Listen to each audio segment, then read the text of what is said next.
it seems like vision is like the key element to be putting Dig ahead. What do you think, Ryan? I think vision's just the key element to winning any game. It's with the way Season 4, like the anti-snowballing measures in general, like the only way I feel to close out a game against a team is to just have vision control, because that's what allows you to just make better decisions and rotate before other teams do. And if you, I don't know if you guys heard the stat, but Crumbs during the Super Week bought more wards than the whole LMQ team bought as 5 on his own. Which is very telling, isn't it, about I think the long-term play of LMQ. That's like a massive problem. I also watched. Also great for you. This As is long why I as wanted Crumbs to ask. doesn't need the items. This is why I wanted to ask about the vision thing, because I noticed your team in general bought wards. Like there was times when it looked like every time you backed mid-game, your pipes looked like whoever else would have a ward, Chico would have a ward, someone would have a ward. Was this like a concerted effort? Was it like the idea, like this is what the area we're going to focus on? Is this just what you should be doing anyway if you're a good team? Yeah, I think just warding and buying wards when you back is just a good habit to have, and it all starts with having a good understanding of the game and just understanding why you do what you do, like why do you buy wards and things like that. And once you understand, you just want to do it even more. I feel like before I'd be like, oh, I have to buy wards, like why do I have to do that? That's like 75 gold. Why am I putting that down? But I don't know, as I got a better understanding of the game, I'm just like, wait, I need these wards. Like, I'm getting these green wards out, kind of deal. Well, also, yeah, I think that you really can't overestimate that. And someday, CLG will learn how to sell Doran's items and replace that slot. That's my dream. That's the CLG dream. That's definitely the worst. Like, man, I really don't want to sell this Doran's play and get something else to do. So what do you think overall of this aspect of their game? I mean, this is an area that, if you look, like when I looked at the other teams in LCSNA, I think Dig, okay, statistically right now they're going to be the best in the division because they've won all the games and they're flat. But I think if we just look to long term, okay, so Cloud9 are going to be very high up there.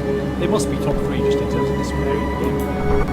I wouldn't be surprised. I haven't looked at the statistics, but it wouldn't surprise me if they bought more wards than any team in the NALCS. I think that's probably true.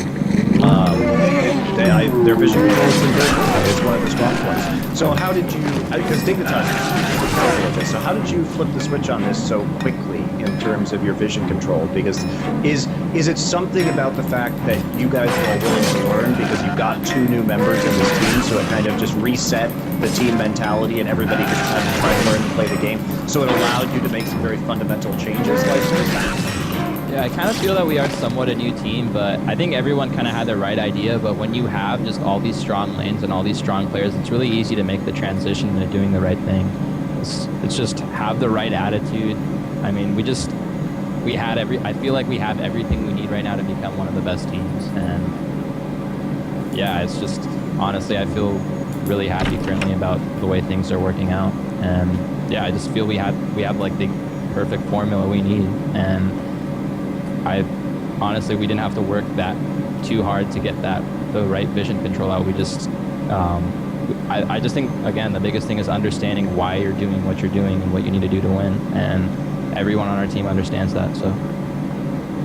Because like another thing is, when you add in like having a good strategical sense, I think also this Dig team, if you look at it, probably has like the most threats of any team in the game. Yeah, I mean, I think they have a solid 2 every game minimum, possibly 3. Yeah, I think that the teams with the highest skill ceiling in NA right now are Dignitas and CLG. But I think that at the moment, in terms of threats, Dignitas is more fully realized on an individual lane level. Then what advantage does CLG have over Dignitas? I think we are better at late game shot calling, generally speaking. Get to the late game, they're winning games in like 25 minutes, 30 minutes. It's not long, right? To be fair, CLG is also winning games in 25, 30 minutes.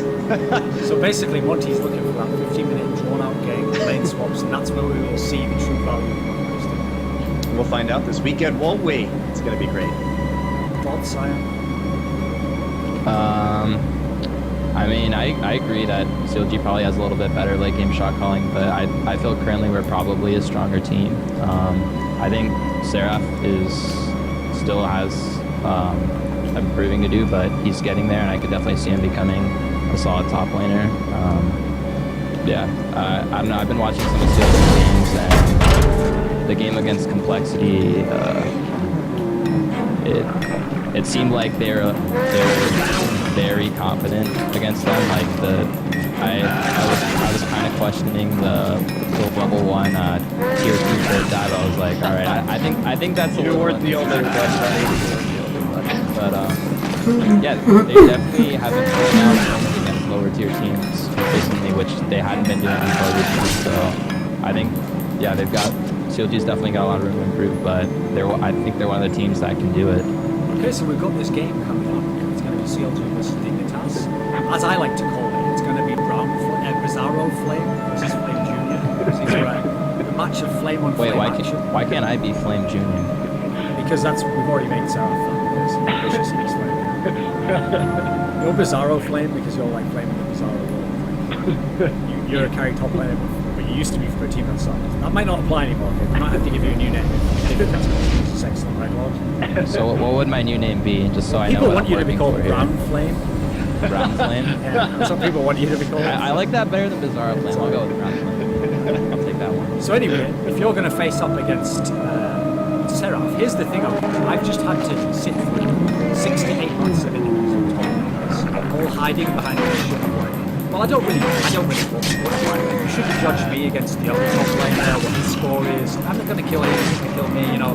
We just play over here and then we join our teams and that's what we do over there. So no one wants to be compared, okay? No one wants to say, I'm a better top laner than him, he's better than me, I'm good in this area, I'd kill him. But now we're in an era where we can see some champions, we can actually get some kills. Like I saw in the game against, who was it? I forget who it was, but you were playing on Shyvana, and you like, who was it you were playing against? Where you like kept 1v1 and you got kills a bunch of times in the top lane. Oh, are you talking about this last week when I was playing Irelia against Ackerman Shyvana? Ah, that's right, yeah. And you just kept going for kills out 1v1. Yeah, I got that like 360 no scope with my ulti. That was exactly. So you're a player who likes this style. Okay, so come on. I definitely love 1v1. You're gonna get it in on Seraph. You're gonna show him, welcome to NA. You know, I'm the superior Flame knockoff. I definitely think I have a good chance of winning, but I think he's been improving a lot. I think the first time I played against him in scrims, he didn't understand some of the matchups that well. Like for example, no one in Korea really plays Trundle. So when I played Impact, that, yeah, except for Impact. So it seemed like he didn't have a good understanding of how to play that matchup. But I think he's been learning at a rapid rate, and I'm pretty interested in playing him. We'll see what happens, but who knows? Maybe it'll be one of those 2v1 switcheroos where we're farming the jungle for the first 10 minutes. Might want to get a machete instead and 2v1 the jungle. Yeah, obviously we were having issues as well. We started scrimming later than everybody else, so I wasn't very confident going into the first week, but I felt a lot better after our scrims this past week. Going into week 2, did fine. Won both games in 30 minutes or less, so wasn't too big of a challenge, and should be fun this next weekend.